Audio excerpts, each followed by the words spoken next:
Paul the Cassini. Romans 10:9 people are kind. Was na say do no pay mu kase. Tia, Paul be nyame som simple ama. Maame, wo de wa no pay mu kase. Yes, anyway. Jesus is Lord. Now dokoma agidi say. Now wo de wakoma agidi say. Onyankopon nya na frefo mu. Onyankopon nya na Yesu efre wufo mu. Abaje nkwa. Ye beje wo nkwa.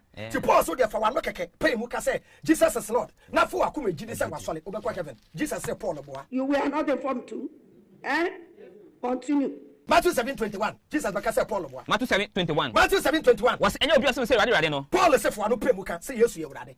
Jesus say dabi enye obi o say ewurade. Abeko oso ahini mu. No, enye wo na abeko oso ahini mu. Na de yebeja oso na pede no. Nyankopon mra na Paul e condemn no. Na de obi Nyankopon wo so na pede. Na eda no. Jesus be kan chem we Christopher no asofo say judgment day da no. Ni be ka chem say. E Christopher bebrebe ka kire Jesus say. Ewurade. Ye for the action come. Jesus ye for the action come. Ye for the tu amone. Ye for the tu amone. Ye for the nyahode ne pia na. na. Na be bomb pie na bai wa na fe koto. Was na me pam ka chem say. Na me Jesus me ka kire mo mu di mi din ye me ra ka say. Me humuda. Mo frem so ko. Mo frem so. Mo me the entene. Mo ye the entene. Ha! Apostle, we hear of this. Romans chapter 10 verse 4.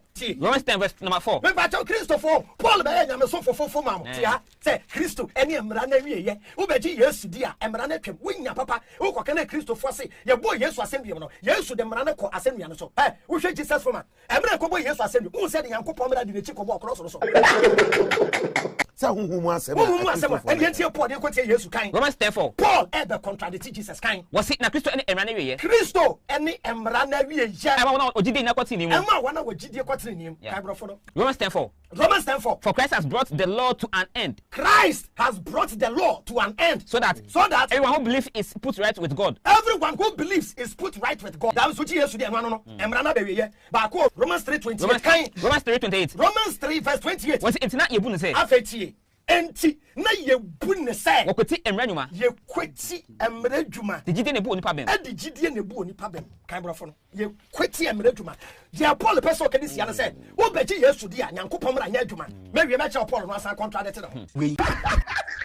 Kan na ye ko bisa Jesus ye ba wo nkyanya emra no ye ndi so anema ye ndi so Jesus be kasa wo ye be so wo say you are not a Christian, you are a Paulian.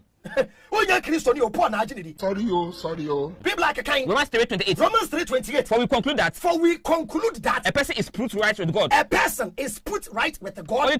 Only through faith. Only through faith. And not by doing what the Lord commands. Not by doing what the Lord commands. Aye Paul enu asem no. Se obeso Nyankopon a eyegidi enye Nyankopon mra. Me se Paul boa. Be black. Matthew chapter 5 verse 17. Matthew 5 verse number 17. Verse 17. What's man to say? Abba. Ye kase men susu a you don't think.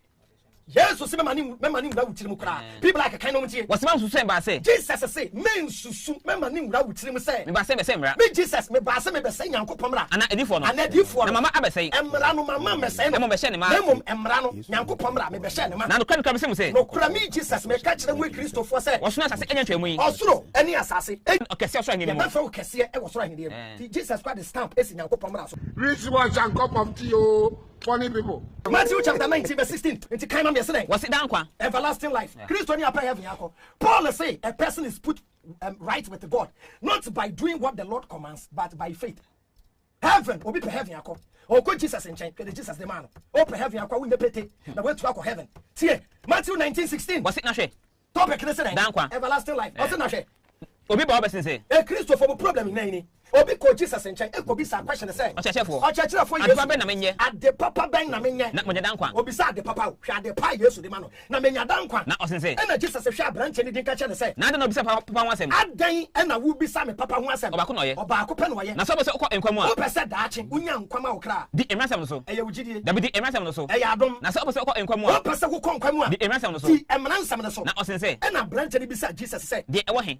Me pe heaven akwa e ye mra. E na de wa he. Na osin say. E na Jesus kacha branche say. Di ese eniwu. Di ese thou shall not kill. Ese awade. Thou shall not commit adultery. E mokro no. Me mokro no. Na me di adanse kru mu. Me nin kwankwansa. Di weja ene unani. Di weja ne unani. Na do yonko so. O hwi ato yonko se wo. Na abrante ne kacha say. E na abrante ne kacha bra Jesus say. Me di wodum nyina so. Oh Jesus, emra ne de ma pass. Me di ne nyina so. Na e de na ka me bi o. Don't say the man is steps to salvation. It's the first step ay the law. Opediaka.